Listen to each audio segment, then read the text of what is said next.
Alors, on retourne à Béthanie, vous êtes d'accord? Un petit voyage. Là, il n'y a pas besoin de visa, pas besoin de passeport, pas besoin de passer l'immigration. On y va direct avec la parole de Dieu. Hein. Donc, on va poursuivre notre découverte de cette famille de Béthanie. Un village ordinaire, une famille ordinaire. Mais Dieu, dans cette famille, a fait des choses extraordinaires. Et devant moi, j'ai des gens ordinaires et je suis ordinaire avec vous. Donc, il n'y a que de l'ordinaire en ce lieu. En plus, ce lieu est tout à fait ordinaire. Qu'a-t-il de spécial? Rien quand on regarde, mais ce qui le rend particulier, c'est la présence de Jésus. Et ce qui nous rend particulier et exceptionnel, c'est la présence du Saint-Esprit dans nos cœurs, dans nos vies. Alors, on va poursuivre. Dans un premier temps, on a abordé le premier membre de cette famille connue, Marthe. Et puis la semaine dernière, on s'est arrêté sur Marie. Nous avons vu une première caractéristique concernant Marie. Marie est une femme à l'écoute. À l'écoute. Marie, se tenant assise aux pieds du Seigneur, écoutait sa parole. C'est ce que Luc relate dans son évangile. Donc Luc chapitre 10, verset 39. Et elle est là au pied du Seigneur parce qu'elle cherche la parole vivante. Jésus est la parole faite chair, la parole de Dieu faite chair, cette parole vivante. Elle a soif de révélation pour sa vie. C'est pas une instruction qu'elle recherche, mais c'est vraiment une révélation. Et elle va, on l'a vu ensemble, elle va jusqu'à aller au-delà donc des us et coutumes de son temps, parce qu'elle ne veut que rien ne vienne faire obstacle entre Jésus et elle. Elle ne veut que rien ne vienne toucher cette relation. Elle veut rentrer dans un cœur à cœur avec Jésus. Elle a soif de connaître la volonté de Christ pour sa vie. Et je crois qu'il est bon d'être au pied du Seigneur, parce que c'est là qu'il nous attend d'ailleurs. Être à son écoute. Un disciple de Jésus-Christ, par définition, c'est quelqu'un qui est à l'écoute de son maître. Et notre maître, en tant que disciple de Jésus-Christ, c'est Jésus lui-même. Donc, elle est à la place, Marie, où Dieu l'attend. Et Dieu nous invite, à installer une chaise à ses pieds. Amen. Et à nous tenir là dans sa présence, à la rechercher.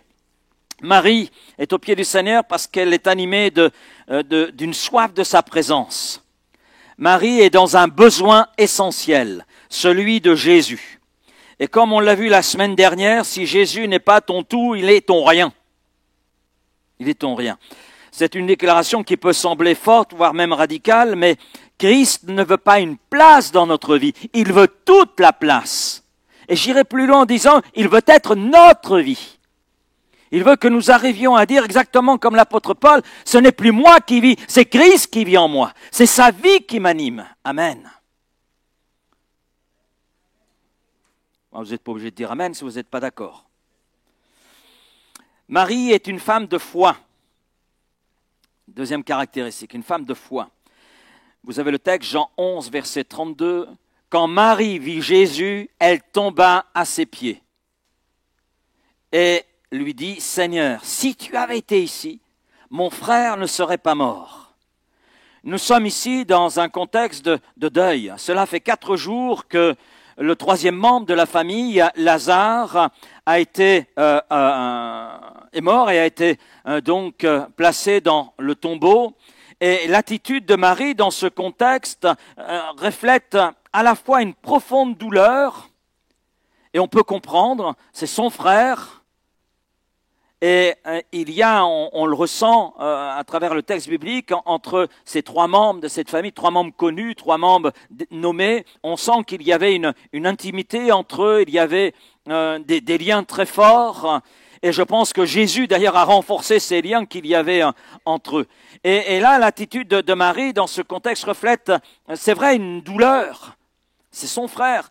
Et puis, il y a aussi une grande foi et puis une sensibilité spirituelle. Et Marie vient à Jésus, elle vient avec empressement.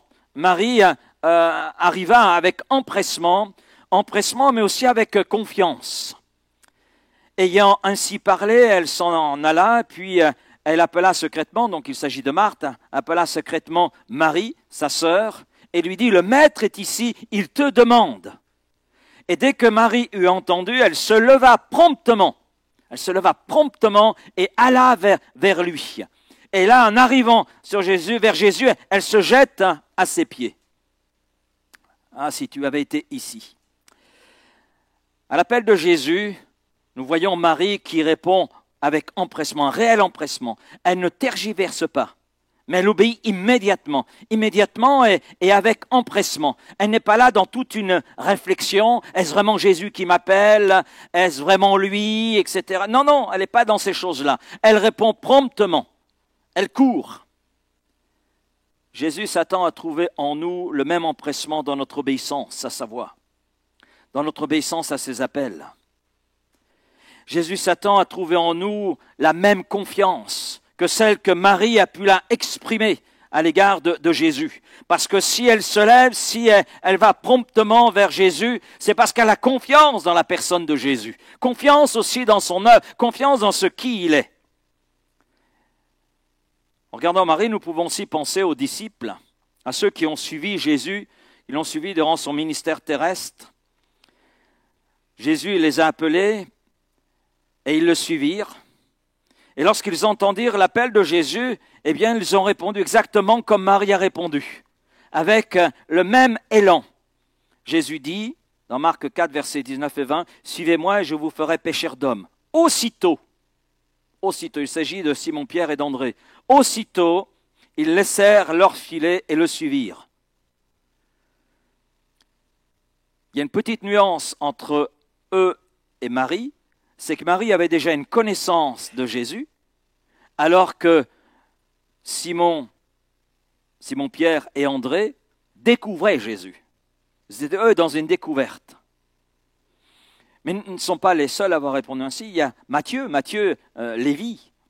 « Suis-moi », lui dit Jésus. Il se leva et le suivit.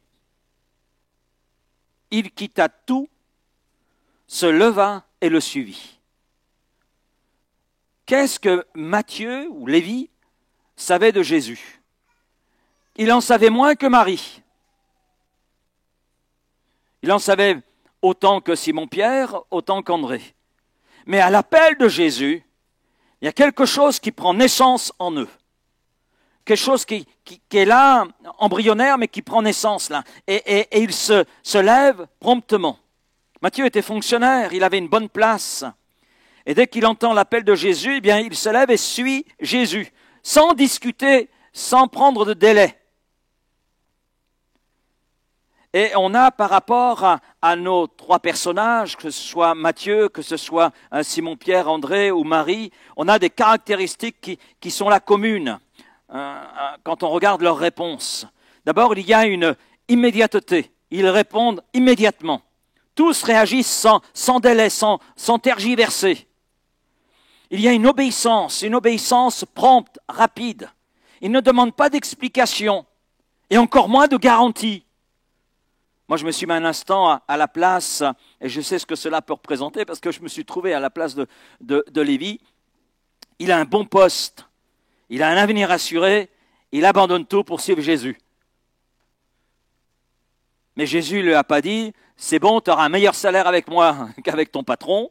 Non, aucune garantie. Viens et suis-moi. Non, mais franchement, Matthieu, tu es complètement fadard par les temps qui courent. Trouver un emploi, c'est pas simple. Mais quand l'appel de Jésus retentit, il attend de notre part une obéissance prompte. Capacité d'obéir sans demander d'explication, sans garantie. Il y a une rupture. Ils laissèrent derrière eux métier, famille, sécurité. Il y a une confiance. Ils font confiance à la parole de Jésus sans tout comprendre. Et puis entre nous, quand je vois Lévi, viens et suis-moi, qu'est-ce qu'elle va comprendre? Il n'y a pas d'explication. Il y a juste un appel. Et Matthieu répond juste à cela. Mais Simon-Pierre et André, c'est la même chose. C'est la même chose.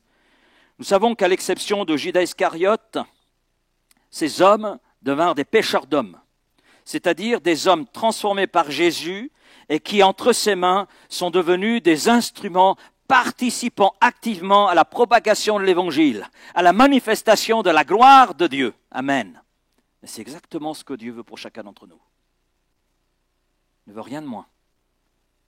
Et comme les disciples, Marie se lève promptement dès qu'elle entend le Maître, dès qu'elle entend l'appel de Jésus. Le Maître t'appelle, lui dit Marthe. Et elle court. Elle ne pose pas de questions. Elle obéit avec confiance, elle obéit avec respect. Cela montre que l'appel de Jésus réclame une réponse de foi. Amen. Pas nécessairement une pleine compréhension. Et je crois qu'aujourd'hui, peut-être plus que jamais, Jésus cherche des hommes et des femmes qui se leveront avec une obéissance prompte et une confiance réelle, comme les disciples et comme Marie, pour devenir entre ses mains ce qu'il veut que ces hommes et femmes soient. Amen. Là, d'un seul coup, il n'y a plus d'amen, parce que vous réalisez que répondre à l'appel de Jésus, c'est abandonner beaucoup de choses. À combien de choses nous sommes attachés? Est-ce qu'elles valent vraiment la peine? Nu, tu es venu, nu, tu repartiras. Quelquefois, on l'oublie, cela. Eh oui, ton compte en banque, ton confort, ta sécurité, ton magnifique canapé, ta télévision extra large, tout cela, tu vas laisser. Eh oui. Amen. Comme ça, tu n'auras pas à te préoccuper des pannes, des coupures d'électricité. Terminé. Voilà. L'obéissance prompte de Marie n'appartient pas au hasard. Ça n'appartient pas au hasard. La façon dont elle répond, il y a quelque chose qui est là. L'intimité de Marie avec Jésus est sa source d'obéissance simple et confiante. Elle a une relation d'intimité avec Jésus. Nous relevons que dans les 3 passages différents où nous voyons Marie, elle est là au pied de Jésus. Vous avez les textes sous les yeux. Luc 10, 39, Marie s'assied au pied du Seigneur pour écouter sa parole. Elle a la position du disciple. Elle est là, l'écoutant, recevant cette révélation de la part du Seigneur. Dans Jean 12, verset 3, elle répand là du parfum sur ses pieds en geste d'adoration. On va y revenir tout à l'heure. Et puis dans Jean 11, verset 32, on vient de le voir ensemble, elle se jette à ses pieds en pleurant en raison de la douleur qui est là, la mort de son frère. Et cette posture physique en dit long, je dirais, sur sa posture spirituelle. C'est pas simplement physique, c'est aussi spirituel. Elle est en connexion intime, affectueuse et respectueuse avec Jésus. Es-tu en connexion affectueuse, respectueuse avec Christ, intime avec Christ? Et puis, ça va plus loin. Il y a l'intimité de Marie avec Jésus, mais il y a cet amour et cette confiance qui produisent chez elle l'obéissance. Il y a cette intimité, et en raison de cette intimité qui est là, eh bien, elle obéit promptement. Mais il y a aussi cet amour, cette confiance qui produit chez elle, eh bien, cet élan d'obéissance. L'obéissance de Marie n'est pas quelque chose de forcé, ni légaliste. Elle ne demande pas pourquoi, que vais-je faire, que vais-je devoir sacrifier. Elle ne pose aucune question. Non, elle se lève promptement. Pourquoi? Parce qu'elle sait vers qui elle va. Elle sait vers qui elle va. Elle le connaît. Elle sait qui est Jésus. Savons-nous vraiment qui est Jésus? Je crois que le peuple de Dieu tergiverse beaucoup dans son obéissance, pose beaucoup de questions, veut beaucoup d'explications. Et on est là frustré parce qu'on n'a pas toutes les explications, parce que Dieu ne nous dit pas tout. Commençons à obéir et nous en saurons plus. Il nous en dira plus. Parce que ceux qui obéissent comme Marie obéit, ceux qui obéissent comme Simon-Pierre, ceux qui obéissent comme André, comme Matthieu, lorsqu'ils rentrent dans cette obéissance-là, grandissent dans leur connaissance de la volonté de celui qui les a appelés.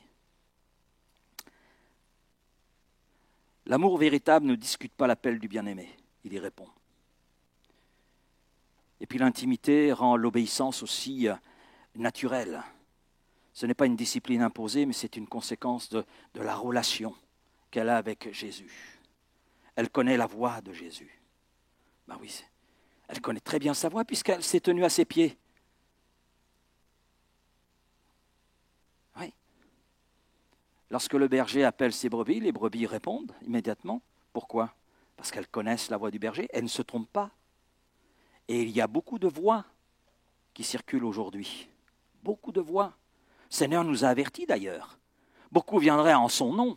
Ce sont des imitateurs. Attachons-nous à l'original. Parce que seul l'original sauve. Amen. Apprenons à connaître sa voix. Apprenons à nous imprégner de sa voix. Et puis, elle sait qu'il ne l'appelle jamais pour rien. Est-ce que Jésus a appelé Matthieu pour rien? Non, il avait un plan pour Matthieu. Est-ce que Jésus a appelé Simon-Pierre et André pour rien? Non, non, il avait un plan pour eux. Est-ce que Jésus appelle Marie comme cela parce que ça fait bien, parce qu'il a envie de sa présence? Non, non, non. Il n'appelle pas pour rien. Et puis Marie, elle a appris que venir à Jésus, c'est trouver la vie. C'est trouver la vie. C'est trouver ce que nul autre ne peut lui apporter.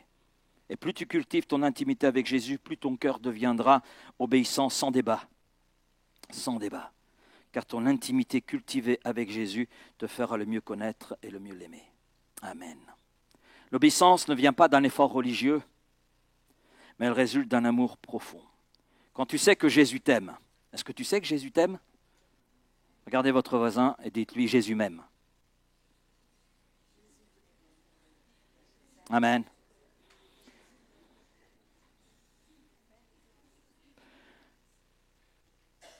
Et retournez-vous encore vers lui. Jésus t'aime aussi.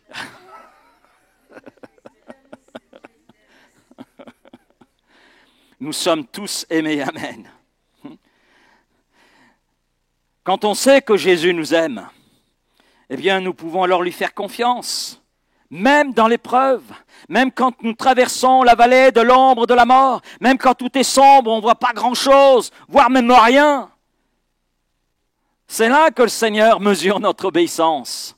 Quand tout va bien, quand on est là avec une bonne bière à regarder un match de foot, l'équipe de France contre le Brésil, il est facile de faire confiance au Seigneur, hein?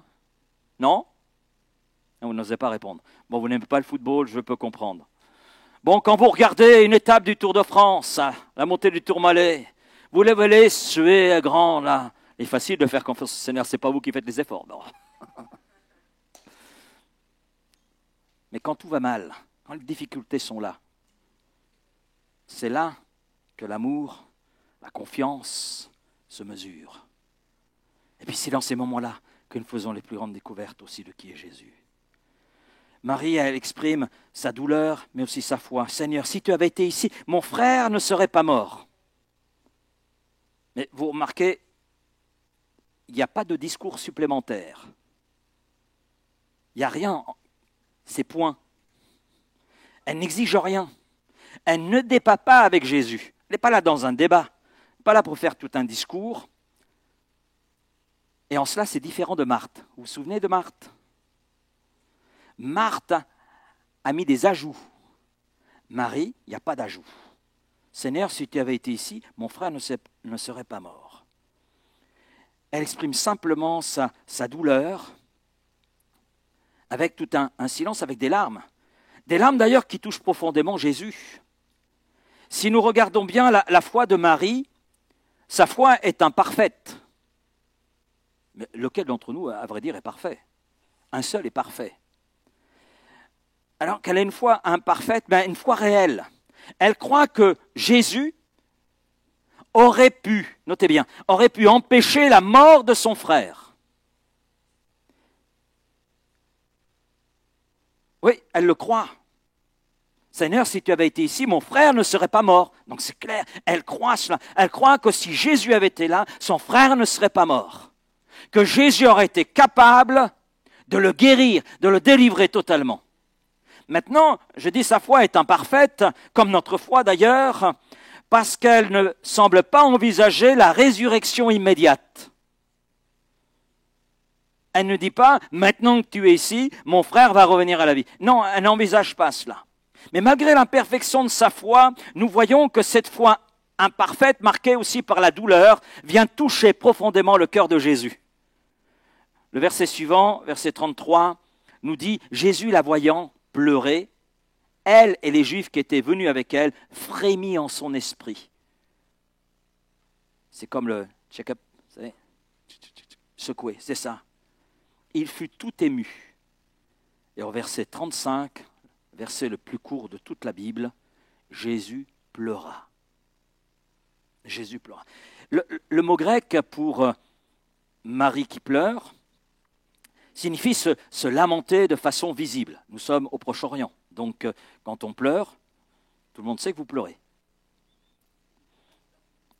Et elle pleure, il y a une certaine intensité. Je pense que Marie, elle traduisait très bien ses origines. Ok. Mais il y avait une profondeur, une douleur. Ok. Le mot utilisé pour Jésus est différent. Il est unique d'ailleurs dans tout le Nouveau Testament. Pourtant, c'est traduit dans notre Bible, Marie pleura, Jésus pleura. Mais ce n'est pas le même mot. Il y a une nuance. Parce que ce mot unique, utilisé pour parler de Jésus pleura, signifie littéralement laisser couler des larmes silencieuses. Laisser couler des larmes silencieuses. Ça nous parle de profondeur. Et cette nuance, je ne sais pas comment elle vous parle, mais moi elle me montre que Jésus finalement entre dans la douleur de Marie. Sans chercher à la corriger, sans chercher à la rationaliser. Ce qui m'amène à dire que nous avons un Seigneur qui est sensible aux douleurs qui sont les nôtres. Jésus accueille nos larmes, il accueille nos doutes, il accueille nos souffrances. Un pasteur ayant perdu un enfant a dit, dans les premiers mois, je ne pouvais prier qu'avec des gémissements. Mais dans ce silence de larmes, Jésus m'a rejoint.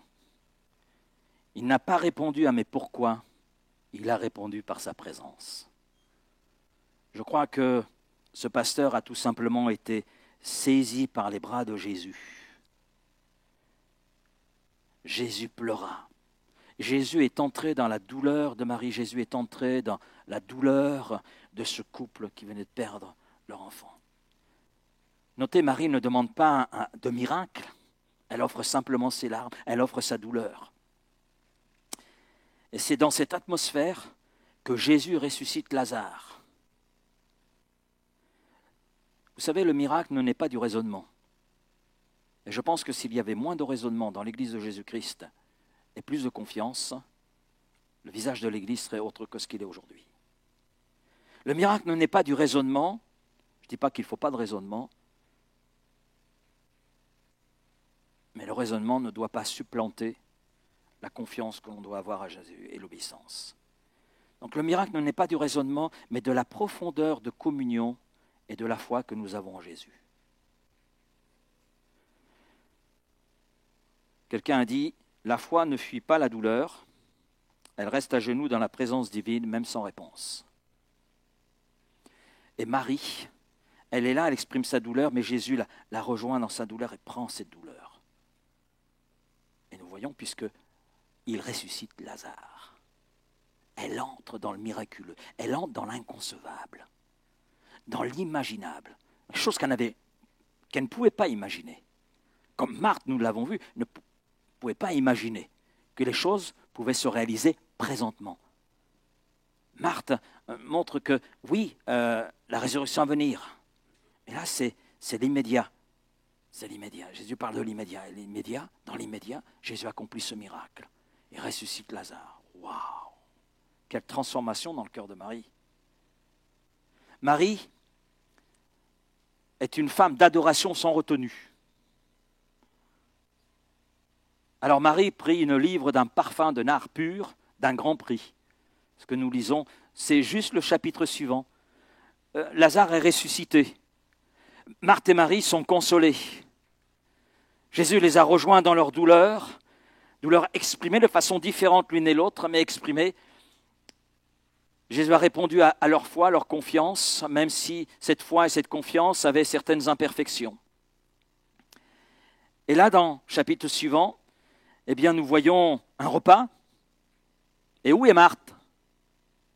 Au service. Elle est là où il faut, au moment où il faut, pour faire ce qu'il faut. Amen.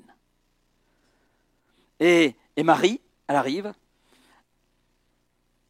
elle bouscule un petit peu là encore les us et coutumes, parce que les femmes étaient d'un côté, les hommes de l'autre, et elle va dans le clan des hommes où se trouve Jésus, elle se jette à ses pieds, et elle déverse sur lui ce parfum, uni d'un parfum de nard pur d'un grand prix. Nous sommes après la résurrection de Lazare, mais nous sommes à 6 jours avant la crucifixion de Jésus. Et Jésus est là à nouveau à Béthanie. Lazare est ressuscité, c'est une autre atmosphère, là, c'est l'atmosphère de fête. Chapitre 11, c'est la douleur, la souffrance, mais il y a la résurrection de Lazare, il y a le miraculeux au milieu de cette souffrance, de cette douleur. Y a-t-il quelque chose qui soit étonnant de la part de Dieu? Il peut tout. Et quand il nous rejoint dans nos souffrances, dans nos douleurs, c'est pour nous accompagner. Et on voit le miracle de sa grâce.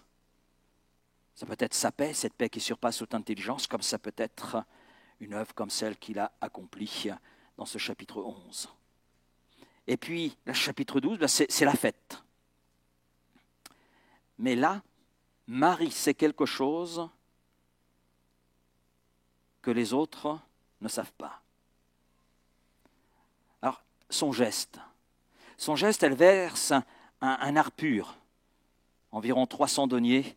On a le chiffre qui est donné parce qu'on a la calculatrice qui s'est mise en place dans l'esprit et le cœur de Judas, qui lui a fait le calcul. Donc ça correspondait à une année de salaire pour un ouvrier. Donc c'est un geste considéré par ceux de l'extérieur comme extravagant. C'est un geste d'une générosité extrême. Puis elle essuie les pieds de Jésus avec ses cheveux, un geste d'humilité. Elle brise le flacon. Ce n'est pas simplement verser, elle brise le flacon.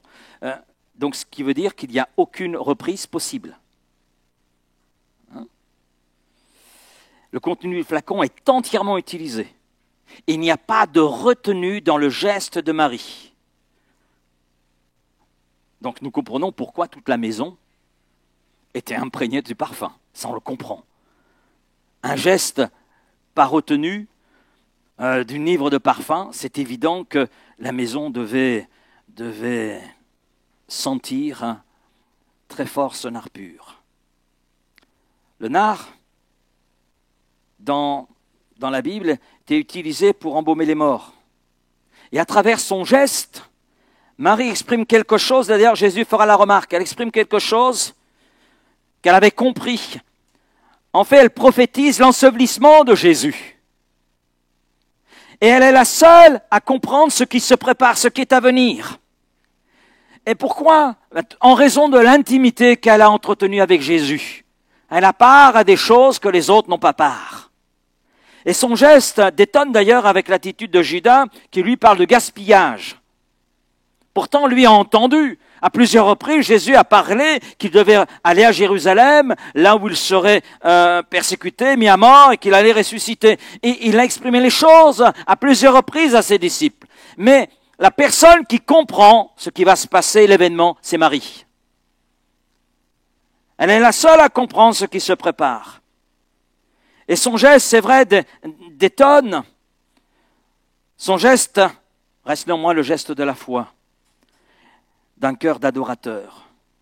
Elle agit d'ailleurs sans se soucier des critiques, que ce soit celles de Judas ou des autres qui sont là. Mais Jésus la défend. Jésus la défend et montre la portée spirituelle et prophétique du geste de Marie. Laissez-la. Elle a fait cela pour le jour de ma sépulture. Ce que fait Marie est un acte d'adoration. Un acte d'adoration. Elle nous enseigne ce qu'est l'adoration véritable. Quand je regarde ce geste, c'est une générosité extrême, non calculée. Et à travers cela, on voit ce qu'est l'adoration véritable. C'est une adoration intime. Elle est là au pied de Jésus. Ça commence là, l'adoration. Dans cette intimité avec Jésus. Il n'y a pas d'adoration sans intimité. Et l'intimité débouche sur l'adoration. C'est ce que nous laisse comme enseignement, comme leçon Marie. Cette adoration, elle est intime, au pied du Seigneur. C'est le cœur qui se lâche devant Christ. Es-tu entré ce matin dans un cœur à cœur avec Jésus? As-tu tout lâché ce matin dans la présence de Jésus? Alors bien sûr, cette adoration, elle est coûteuse, sans retenue. C'est vrai que l'adoration, ça coûte quelque chose. Ça coûte quelque chose. Déjà, ouvrir la bouche. Vous avez remarqué qu'il est toujours plus facile d'ouvrir la bouche pour mettre la fourchette que d'ouvrir la bouche pour louer le Seigneur. Vous avez remarqué ça? Alors que quelque part, ça devrait être l'inverse. Ah oui, ça devrait être l'inverse, puisque Christ nous apporte ce que la nourriture que nous prenons avec notre fourchette ne nous apporte pas. C'est vrai? Est-ce que le bon couscous vous apporte le salut? Non! Non! Est-ce que le poulet grillé, ça vous apporte le salut? Non! Mais Jésus-Christ vous apporte tout. Il est notre tout, il doit être notre tout. Oui. Alors c'est vrai, ça coûte. Hein. L'adoration, ça coûte. Ça coûte quelque chose. Sommes-nous prêts à être critiqués parce que nous aimons Jésus sans retenue? Et puis, son adoration est prophétique. Il y a une dimension prophétique dans l'adoration. Marie discerne les temps. Elle a discerné ce que nul autre n'a discerné. Que quelque chose allait se produire. Mais elle est là dans cette adoration intime, dans cette adoration coûteuse, dans cette adoration prophétique. Elle ne veut pas être ailleurs. J'ai trouvé un témoignage qui s'intitule « Le choix de l'autel plutôt que la scène ». La photo va apparaître. Vous connaissez cette personne? Alors pour ceux qui écoutent les chants chrétiens, vous devez la connaître.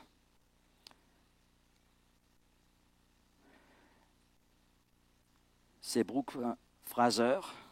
Elle était célèbre dans les années 2000. Différents chants.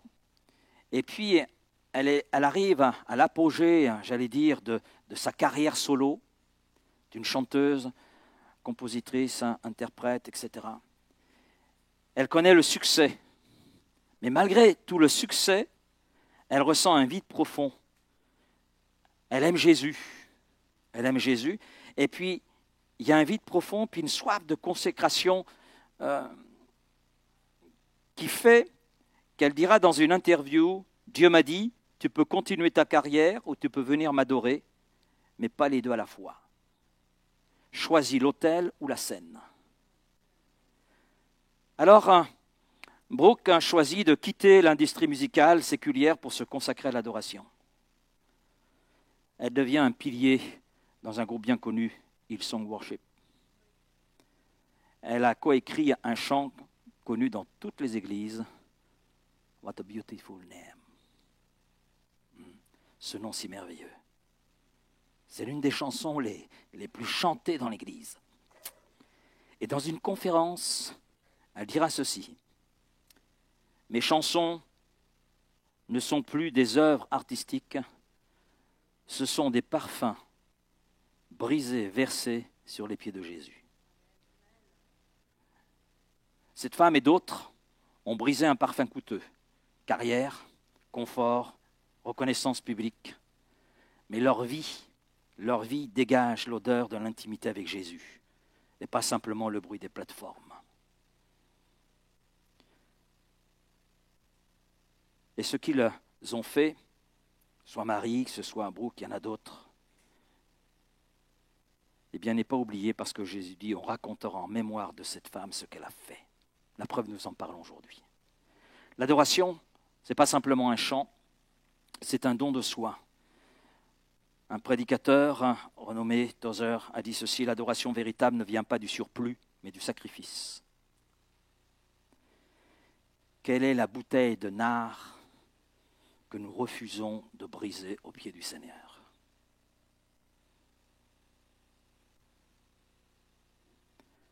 Ça, c'est une question qu'il est bon de se poser. Les 3 moments clés concernant Marie, nous la voyons à l'écoute, Luc 10, la posture du disciple. Elle pleure, Jean 11, la posture de confiance, de foi.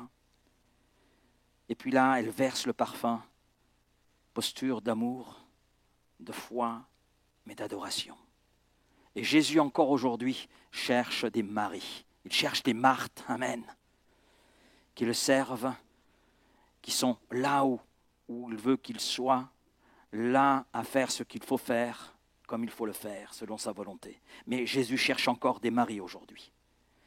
Vous savez, Marie de Béthanie n'a pas dit beaucoup de mots dans les évangiles, mais sa vie, elle parle. Sa vie, elle parle avec puissance. Et elle nous invite à une vie de profondeur, de proximité et de passion. Amen. C'est dans cela que le Seigneur veut nous faire entrer. Je conclurai avec Jean 4, versets 23-24. Mais l'heure est venue où les vrais adorateurs adoreront le Père en esprit et en vérité. Et ce sont là les adorateurs que le Père demande. Amen. Ce sont là les adorateurs que le Père demande. Des adorateurs semblables à ce que Marie a été, cette adoratrice au pied du Seigneur. Nous aussi, nous voulons être ces adorateurs au pied du Seigneur. Amen. Nous voulons être ces maris au pied du Seigneur. Nous voulons être de ceux qui, sans réserve, avec générosité, malgré ce que ça peut coûter, savent adorer le Seigneur pour qui il est. Savent adorer le Seigneur parce qu'ils le connaissent. Savent adorer le Seigneur parce qu'ils ont une intimité avec lui. Seigneur, introduis-nous encore plus profondément dans cette intimité avec toi, afin que nous soyons ces adorateurs à l'image de Marie. Amen. Merci Père ce matin pour ce message. Merci pour ce que tu nous communiques encore à travers le témoignage de cette femme. Oui Seigneur. Et ce que tu as prophétisé sur elle s'accomplit encore aujourd'hui parce que nous parlons d'elle. Et ça fait 2 dimanches que nous parlons d'elle. Mais nous ne voulons pas simplement parler d'elle, nous voulons entrer dans son sillage, dans ce sillage qu'elle a tracé. Nous voulons apprendre à aller à tes pieds. Nous voulons apprendre, Seigneur, à te connaître. Nous voulons apprendre à cultiver cette intimité, cette passion pour toi, pour qui tu es, mais aussi pour ton œuvre. Et être ces adorateurs, en esprit et en vérité, ces adorateurs généreux, ces adorateurs qui cultivent cette intimité, ces adorateurs qui n'ont pas honte de toi, qui n'ont pas peur de toi. Seigneur, nous voulons être ces adorateurs passionnés, mais aussi passionnants. Amen. Seigneur, conduis-nous, dirige-nous, Seigneur. Oh, Seigneur, Père, accompagne-nous, Seigneur, dans cette intimité avec toi. Seigneur, nous ne voulons pas, et je ne veux pas pour ma part, je ne sais pas pour mes frères et sœurs, mais pour ma part, je ne veux pas en rester là où je suis, Seigneur. Je n'ai pas encore tout découvert de toi, je n'ai pas encore tout découvert de cette intimité avec toi. Et Seigneur, je veux aller plus loin. Seigneur, c'est l'ambition pour ma vie, mais c'est l'ambition pour l'Église, d'aller encore plus loin dans l'adoration, dans la connaissance de qui tu es, dans la passion pour toi et pour ton œuvre. Seigneur, manifeste-toi là par la puissance et l'autorité du Saint-Esprit au milieu de nous, dans nos cœurs, dans nos vies. Oui, Seigneur, et je veux te prier peut-être pour celui ou celle qui a besoin de lâcher ce parfum, ce flacon de nard, besoin de le lâcher, de le briser. Oui, je ne sais pas ce que le cœur de mon frère et de ma sœur peut la retenir. Pourquoi elle ne te loue pas, pourquoi elle ne t'adore pas, pourquoi elle n'entre pas dans une passion encore plus grande, une profondeur encore plus grande avec toi. Mais Seigneur, je te prie ce matin que ce vase qui n'est pas encore brisé puisse être brisé. Que ce vase qui a besoin d'être brisé le soit. Et que chacun d'entre nous, nous puissions entrer dans une profondeur de relation avec toi, profondeur de connaissance avec toi. Oui, et que nous en soyons imprégnés dans tout notre être, dans notre cœur, dans notre âme, dans notre esprit, mais même sur nos corps. Oui, Seigneur, merci pour tout ce que tu veux faire, Seigneur. Merci pour tout ce que tu vas accomplir dans chacune de nos vies. Oui, Seigneur. Oh, sois loué, Seigneur. Sois remercié. Amen. On pourrait peut-être prendre quelques minutes là, et exprimer notre reconnaissance au Seigneur. Lui dire, Seigneur, on va entrer plus en avant dans cette relation avec toi, plus en avant dans cette communion avec toi. Plus de toi, tel est mon désir. Oui, Seigneur, plus de toi. Oh, Père, Père.